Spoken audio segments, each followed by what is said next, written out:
언젠가 외상장부라고 하는 제목을 들어본 적이 있습니다.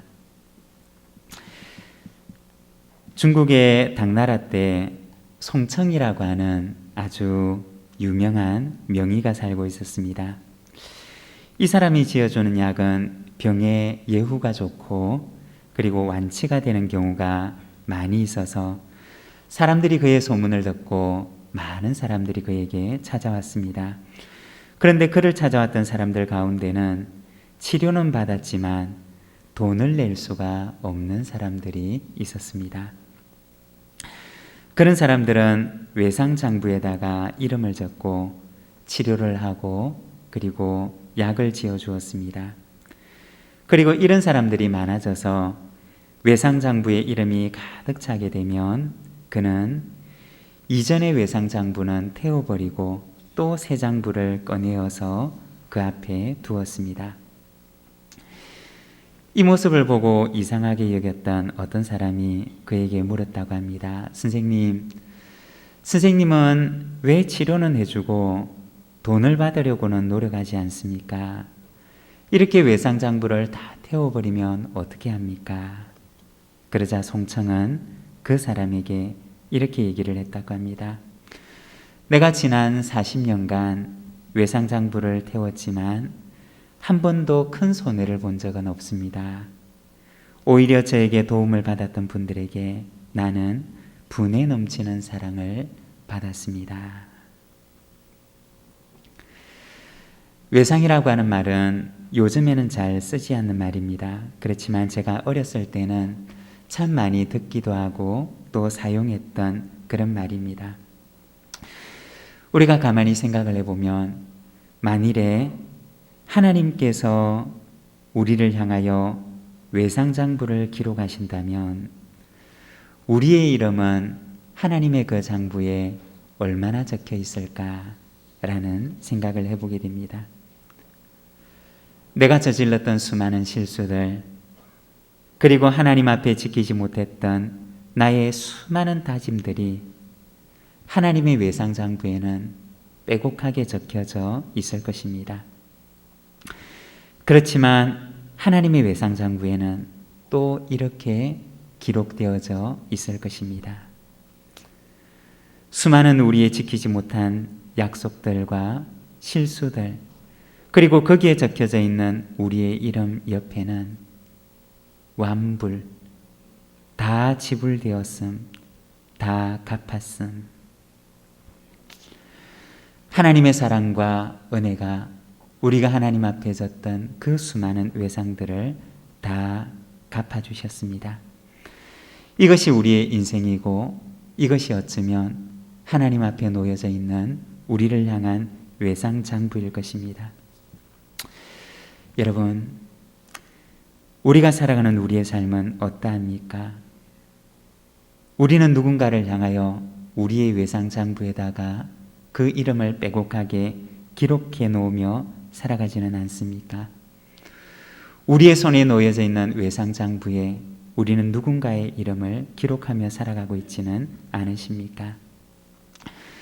나에게 잘못한 사람, 나에게 실수한 사람, 나한테 상처를 준 사람, 우리는 우리의 마음의 외상장부에 누군가의 이름을 하나씩 빼곡하게 기록하며 살아가고 있지는 않으십니까?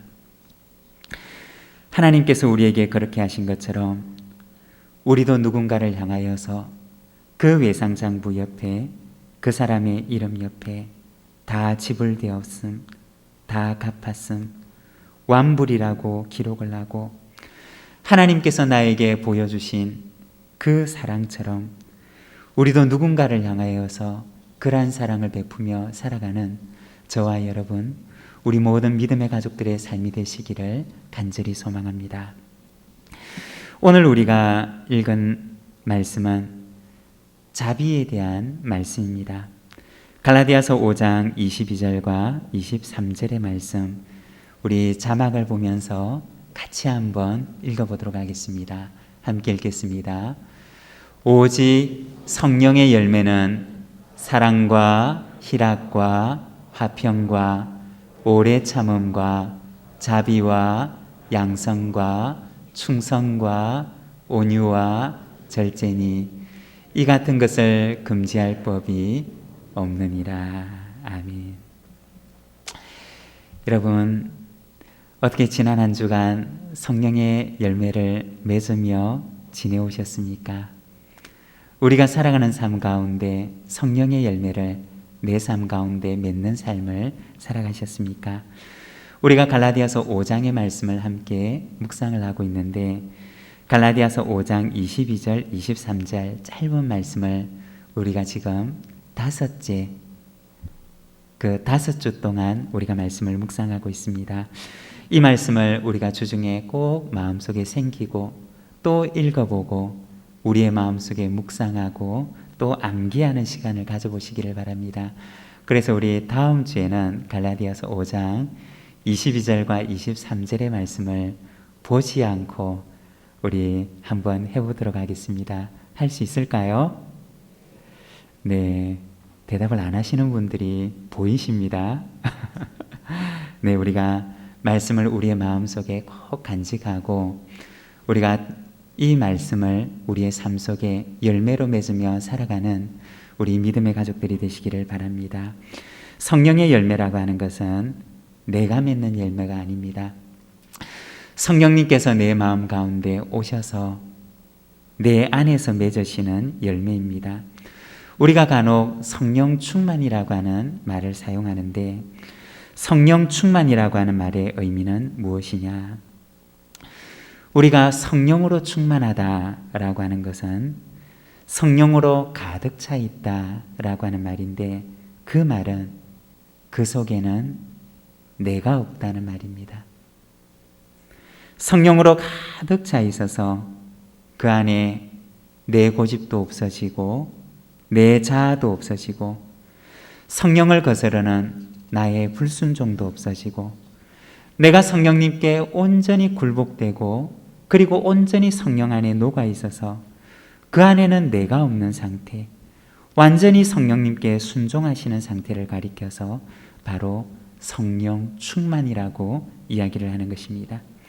성령 충만이라고 하는 말의 의미는 어떤 외적인 현상을 말하는 것이 아니라 내가 성령님께 온전하게 순종할 준비가 된 상태를 말하는 것입니다. 바로 이와 같은 사람이 성령의 열매를 맺을 수가 있고 성령님께서 그 속에서 바로 성령의 열매를 맺어 나가시는 것입니다. 여러분, 저와 여러분의 삶 가운데 성령님께서 내 안에 가득 충만하게 임재하셔서 나의 자아, 나의 고집이 성령님의 그 풍성하신 성품 안에 녹아서 내 속에 나는 없고 예수가 계시는 성령의 열매로 가득 찬 삶을 살아가는 우리 모든 믿음의 가족들이 되시기를 바랍니다. 우리가 성령의 열매 가운데 오늘은 다섯 번째 열매인 자비의 열매에 대해서 함께 말씀을 묵상하고자 합니다. 자비라고 하는 말은 원어 성경에서는 크레스테토스라고 하는 단어를 사용하는데 이 말의 뜻은 자비 또는 선함 또는 친절함이라고 하는 의미를 가지고 있습니다. 내가 누군가를 향해서 보이는 선한 행동 혹은 친절한 행동과 태도를 가리키는 것이 바로 이 자비라고 하는 말입니다. 내가 누군가를 향하여서 선하고 그리고 친절함을 보인다는 것은 그 사람과 관계를 발전시켜 나갈 수 있는 그러한 출발점이 되는 것입니다. 내가 누군가와 관계를 발전시켜 나가고 누군가가 나와 관계를 발전시켜 나가기 위해서는 바로 그 사람 속에 나를 향한 선함, 나를 향한 친절함을 가지고 있다는 그 확신이 우리의 마음속에 들 때 혹은 누군가의 마음속에 들게 될 때 그 관계를 발전시켜 나갈 수가 있는 것입니다. 그러면 우리는 어떻게 누군가를 향하여서 자비를 실천할 수 있느냐? 하나님께서 우리에게 그 선함과 친절함을 자비를 보여주셨기 때문에 우리가 이 자비를 실천할 수가 있는 것입니다. 오늘은 우리가 말씀을 통해서 자비라고 하는 것이 무엇이냐, 우리가 몇 가지로 함께 묵상을 하고자 합니다. 자비란 무엇이냐? 먼저 첫 번째, 하나님께서 우리에게 보여주신 선함이라고 하는 것입니다. 여러분, 자비가 무엇일까요? 무엇이라고요? 하나님께서 보여주신 선함이라는 것입니다. 오늘 우리가 읽었던 누가복음 6장의 말씀을 보면 32절에서 34절 말씀에 이렇게 말씀을 합니다. 우리 자막을 보면서 우리 말씀을 같이 한번 읽도록 하겠습니다. 함께 읽겠습니다. 너희가 만일 너희를 사랑하는 자만을 사랑하면 칭찬받을 것이 무엇이냐? 죄인들도 사랑하는 자는 사랑하느니라. 너희가 만일 선대하는 자만을 선대하면 칭찬받을 것이 무엇이냐? 죄인들도 이렇게 하느니라. 너희가 받기를 바라고 사람들에게 구워주면 칭찬받을 것이 무엇이냐? 죄인들도 그만큼 받고자 하여 죄인에게 구워주느니라. 오늘 우리가 읽었던 이 말씀에 보면 너희가 만일이라고 하는 말로 시작을 합니다. 너희가 만일 이렇게 한다면, 너희가 만일 저렇게 한다면 칭찬받을 것이 무엇이냐라고 얘기를 하십니다. 우리가 하는 행동에 대해서 만일 이렇게 한다면 무엇을 칭찬할 수가 있겠느냐? 너무나 당연한 행동이 아니냐? 칭찬받을 것이 없는 그저 당연한 행동일 뿐이라는 것을 우리에게 말씀하십니다. 그리고서는 이어서 말씀하시기를 죄인들도 그렇게 하느니라고 하십니다. 여기서 죄인이라고 하는 말은 어떤 특별한 죄를 지은 사람을 가리키는 것이 아니라 신앙의 공동체 바깥에 있는 사람을 가리키는 말입니다. 이스라엘 사람들 입장에서 보게 되면 그 믿음을 가지고 있는 그 신앙의 공동체 바깥에 있는 사람을 가리키는 것입니다.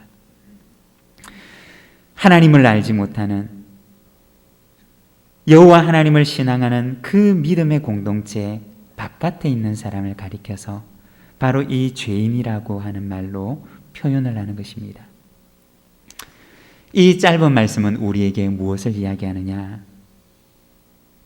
너희의 기준이 무엇이냐라고 물으시는 것입니다. 너희의 기준이 무엇이냐? 이 누가복음에서 들려주시는 이 말씀은 너희의 기준이 그들이 아니라는 것입니다. 너희가 세상에서 보는 사람들, 다른 사람들 다 그렇게 하지 않습니까? 라고 하는 너희의 기준은 너희가 세상 속에서 바라보는, 너희가 세상 가운데서 만나는 하나님을 알지 못하는 사람들이 일반적으로 가지고 있는 그것이 너희의 기준이 아니라고 이야기를 하는 것입니다. 그러면 그리스도인의 기준은 무엇이냐? 그리스도인은 누구를 기준으로 삼고 있느냐? 그것은 세상 사람이 아니라 하나님이 우리의 기준이 되어야 한다는 것입니다. 하나님은 어떻게 행하셨느냐? 하나님은 어떤 분이시냐? 하나님께서 우리에게 무엇을 기대하시고 원하시느냐? 하나님이 우리의 기준이 되는 삶을 살아야지 사람들은, 다른 사람들은, 누구는 그 누군가가 나의 기준이 되어서는 안 된다는 것입니다. 예수님께서는 누가복음 6장 32절에서 34절까지 말씀을 통해서 우리에게 말씀하시기를 하나님을 기준으로 삼는 삶을 살 것을 우리에게 이야기하고 있는 것입니다. 자비라고 하는 것은 무엇이냐? 하나님께서 우리에게 보여주신 선함이라고 하는 것입니다. 세상이 우리에게 보여준 것이 아니라 세상에서 볼 수 있는 성품이 아니라 하나님께서 우리를 대하시고 하나님께서 우리에게 보여주신 그 선하신 성품이 바로 자비라는 것입니다. 그리고 그 하나님을 우리의 기준으로 삼으라고 이야기를 하는 것입니다. 여러분, 우리가 살아가는 삶 가운데 세상을 우리의 기준으로 삼으며 살아가는 것이 아니라 하나님을 나의 기준으로 삼으며 살아가는 우리 모든 믿음의 가족들이 되시기를 바랍니다. 그리고 두 번째 자비는 돌아오지 않을 곳으로 흘려보내는 선함입니다. 여러분, 자비가 무엇인가요? 자비는 그것이 나에게 돌아오지 않을 줄 알면서도 끊임없이 그를 향하여 흘려보내는 선함이라는 것입니다.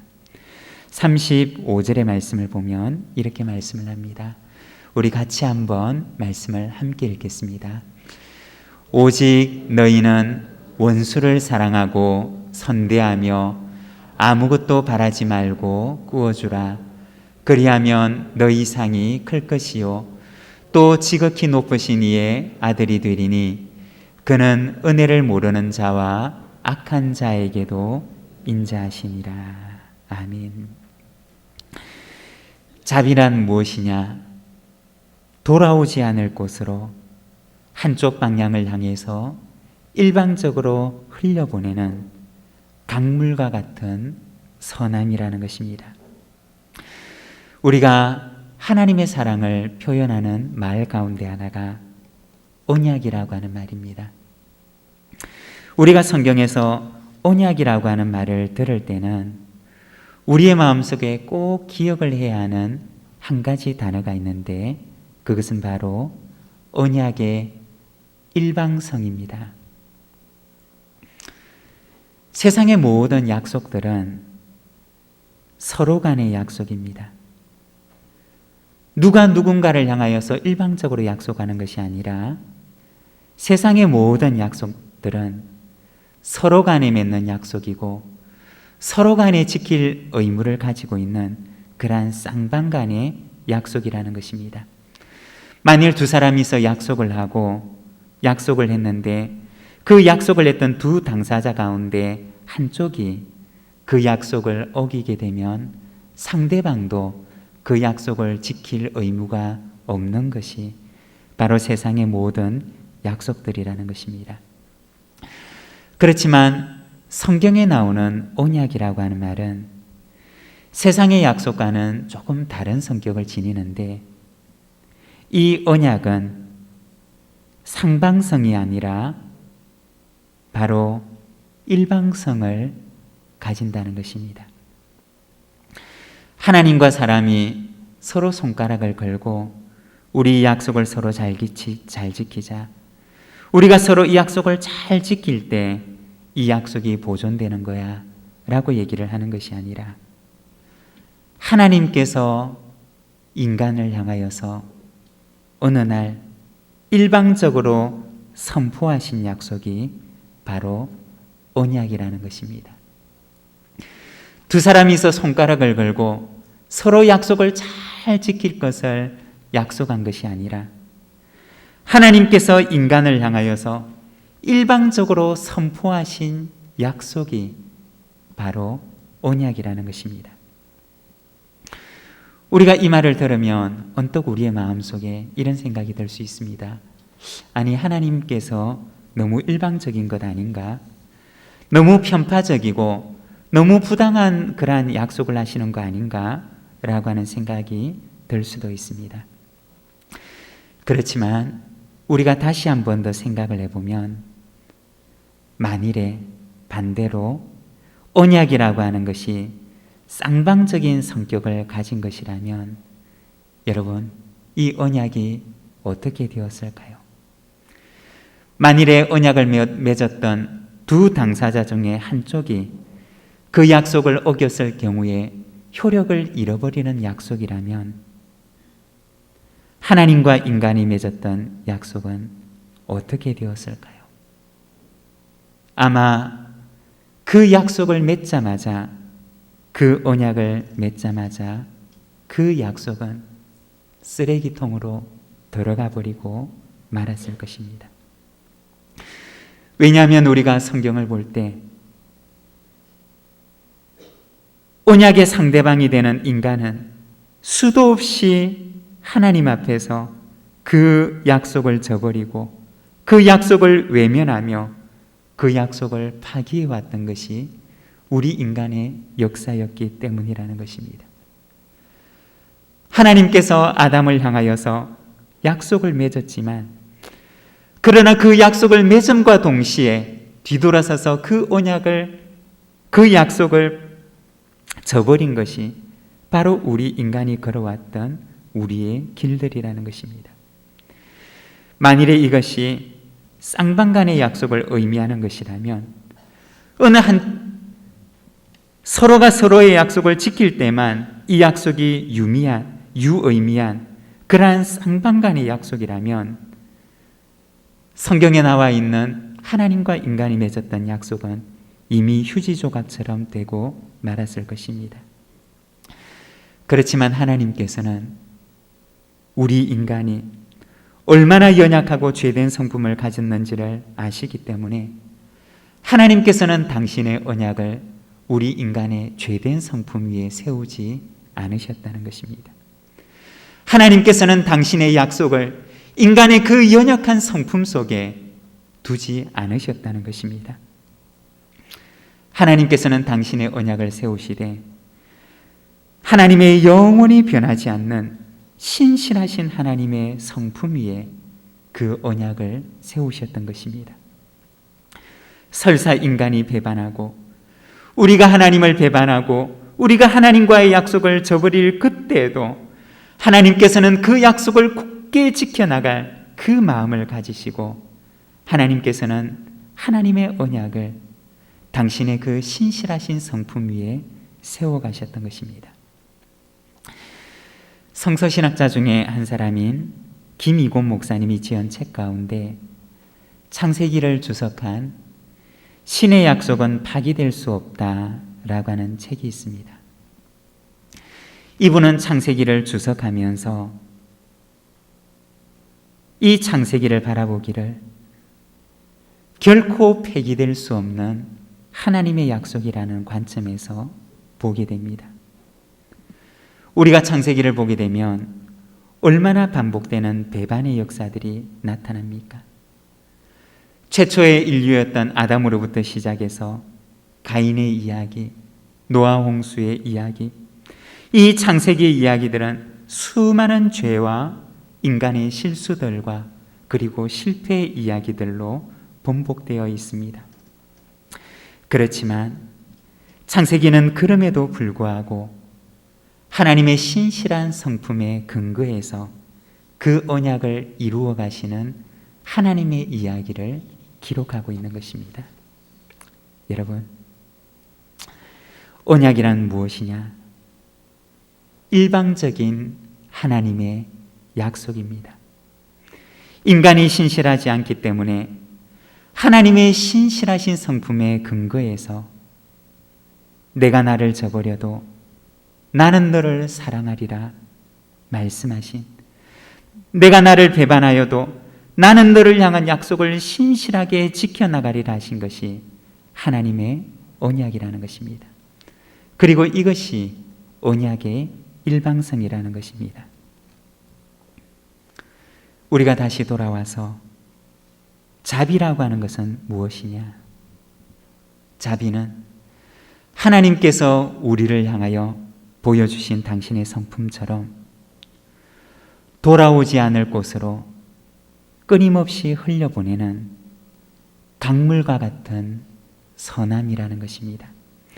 이것이 나에게 다시 돌아오지 않을 줄 알면서도 내가 누군가를 향하여, 내가 상대방을 향하여서 나의 선함을 끊임없이 흘려보내도 이것이 다시 돌아오지 않을 줄 알면서도 흘려보내는 일방적인 선함이 바로 자비라는 것입니다. 오늘 우리가 읽었던 이 말씀에 보면 원수를 사랑하고 선대하라고 말합니다. 내가 저 사람을 사랑하면 언젠가 그 사랑이 나에게 돌아오겠지라고 기대하며 사랑하는 것이 아니라 내가 저 사람을 향하여 선함의 강물을 흘려보내면 그 강물이 언젠가 나에게 다시 돌아오겠지 기대하며 흘려보내는 선함이 아니라 비록 돌아오지 않을 줄 알면서도 그를 향하여 흘려보내는 사랑과 선함이 바로 자비라는 것입니다. 기대하지 않고 베푸는 사랑과 선함이 바로 자비라는 것입니다. 오늘 말씀에 보면 주님께서는 말씀하시기를 그리하면 너희의 상이 클 것이라고 말씀을 하십니다. 언젠가 나이가 많으신 어느 권사님을 뵌 적이 있습니다. 이 권사님은 가끔 특별한 기도 제목을 가지고 기도하실 때 혼자서 예배를 드리고 또 혼자서 헌금하시고 그 헌금한 돈을 모아서 가끔 건네주시면서 이런 부탁을 하셨습니다. 자신의 이름을 밝히지 말고 너무 어려워서 도움을 받고도 갚을 수 없는 분이 있다면 이것을 그분을 위해서 사용해 주십시오 라고 부탁을 하시는 어느 권사님이 계셨습니다. 아마도 이 권사님의 마음 가운데는 내가 돌아올 수 없는 곳으로 흘려보내면 그 사람이 나에게 갚아주지는 못하지만 하나님께서 나에게 갚아주시리라고 하는 그 신앙의 고백을 가지고 그렇게 하셨던 것으로 여겨집니다. 물론 이것이 언제나 그렇다고 이야기할 수는 없지만 그러나 이 권사님이 하나님을 향하여 가졌던 그 신앙의 고백을 보았던 기억이 있습니다. 자비라고 하는 것은 무엇이냐? 돌아오지 않을 곳으로 흘려보내는 것입니다. 이것이 나에게 돌아오지 않음을 알면서도 하나님께서 이것을 기억하시리라고 믿기 때문에 그곳을 향하여 조건 없이 흘려보내는 것이 바로 자비라는 것입니다. 여러분, 내 힘으로 이렇게 할 수가 있을까요? 내 힘을 가지고 내 마음을 가지고 이렇게 할 수가 있을까요? 그럴 수가 없습니다. 성령님께서 내 안에 충만하게 임재하실 때 비로소 가능한 사랑이고 비로소 가능한 선함이라는 것입니다. 하나님께서는 우리를 그렇게 사랑하셨고 우리에게 그 선함의 강물을 흘려주셨으며 그 사랑과 선함을 받은 우리 또한 누군가를 향하여 그 강물을 흘려주기를 원하십니다. 사랑하는 여러분, 하나님의 그 사랑과 선하심의 강물을 받은 여러분, 오늘 우리도 누군가를 향하여 그 사랑과 선함의 강물을 흘려보내는 저와 여러분의 삶이 되기를 소망합니다. 그리고 세 번째는 자비라고 하는 것은 하나님의 자녀에게 나타나는 선함이라는 것입니다. 오늘 우리가 읽었던 말씀 35절과 36절의 말씀을 보면 우리 자막을 보면서 같이 한번 읽도록 하겠습니다. 함께 읽겠습니다. 그리하면 너희 상이 클 것이요 또 지극히 높으신 이의 아들이 되리니 그는 은혜를 모르는 자와 악한 자에게도 인자하시니라. 너희 아버지의 자비로우심 같이 너희도 자비로운 자가 되라. 우리 주님께서는 이 말씀을 들려주시며 우리에게 부탁하시기를 너희 아버지의 자비로우심 같이 너희도 자비로운 자가 되라 말씀하십니다. 이러한 하나님의 자비로 누군가를 사랑하고 누군가를 향하여 선하고 친절함으로 대하면 너희가 지극히 높으신 이의 아들이 되리라고 말씀하십니다. 이 말은 하나님의 자녀가 되는 하나님의 아들이 되는 조건을 말하는 것이 아니라 하나님의 자녀에게 나타나는 자연스럽고 당연한 현상을 말하는 것입니다. 언젠가 국어 선생님으로 계시는 한 집사님께서 자신의 이야기를 담은 시집을 내어서 그 시집을 건네주신 것을 본 적이 있습니다. 그 안에는 여러 시들이 담겨져 있었는데 그런데 그 시들 가운데 참 인상 깊게 보았던 한 시가 있었습니다. 그 내용인즉슨 아버지를 닮은 자신의 모습에 대한 내용이었습니다. 이 집사님의 그 이야기를 보게 되면 아무리 생각을 해보아도 자기는 아버지를 닮은 곳이 별로 없는 것처럼 여겨졌다는 것입니다. 그런데 시집을 와서 살다가 어느 날 자신의 발을 보는데 발가락에 무좀이 심하게 생겨 있는 것을 보게 되었다고 합니다. 그런데 그 순간 머릿속에서 치는 생각이 지난날 아버지가 무좀이 그렇게 심했던 것이 생각이 나더랍니다. 그러고는 나는 아버지를 닮은 게 없다고 생각했는데 아버지의 무좀을 내가 닮았나 보다 라고 하면서 아버지를 추억하는 시를 적은 어느 집사님의 글을 본 적이 있습니다. 자녀는 무엇을 닮아도 아버지를, 부모를 닮는 것입니다. 아무리 달라 보여도 내 모습 어딘가에는 아버지를 닮은 모습이 있다는 것입니다. 오늘 말씀에 보면 우리 주님께서 말씀하시기를 하나님의 자비하심처럼 너희도 이 세상 가운데 하나님을 닮은 자비를 실천하며 살아갈 것을 말씀하십니다. 그리하면 너희가 지극히 높으신 이의 아들이라 칭함을 받으리라고 말씀합니다. 여러분, 자녀가 아버지를 닮는 것처럼 하나님을 닮은 하나님의 성품이 하나님의 자녀된 우리의 삶 속에서 아름다운 열매가 되어 나타나는 저와 여러분의 삶이 되시기를 소망합니다. 언젠가 어느 목사님의 글을 본 적이 있는데 오늘날 우리 그리스도인이 회복해야 될 것이 있다면 그것은 자비의 회복이라는 글을 본 적이 있습니다. 오늘날 우리 한국교회가 회복해야 할 것이 있다면 그것은 하나님께서 우리에게 보여주신 사랑을 향한 개종이라고 하는 이야기를 보았던 적이 있습니다. 하나님을 사랑한다고 하면서도 하나님을 닮아가겠다고 하면서도 하나님께 순종하겠다고 하면서도 하나님의 모습을 닮은 하나님의 자녀가 되겠다고 하면서도 자비를 잃어버리고 사랑을 잃어버린 하나님의 모습과 성품을 잃어버린 우리와 한국교회를 향한 그러한 단식입니다. 자비를 잃고 사랑을 잃고 하나님의 아들과 딸의 모습을 잃어가는 우리를 향한 말씀일 것입니다. 사랑하는 여러분, 자비는 하나님께서 우리에게 보여주신 선함입니다. 자비는 돌아오지 않을 것으로 돌아오지 않을 것이라는 사실을 알면서도 우리가 일방적으로 흘려보내는 선함과 착함입니다. 그리고 자비라고 하는 것은 하나님의 자녀에게서 볼 수 있는 하나님 아버지의 성품이라는 것입니다.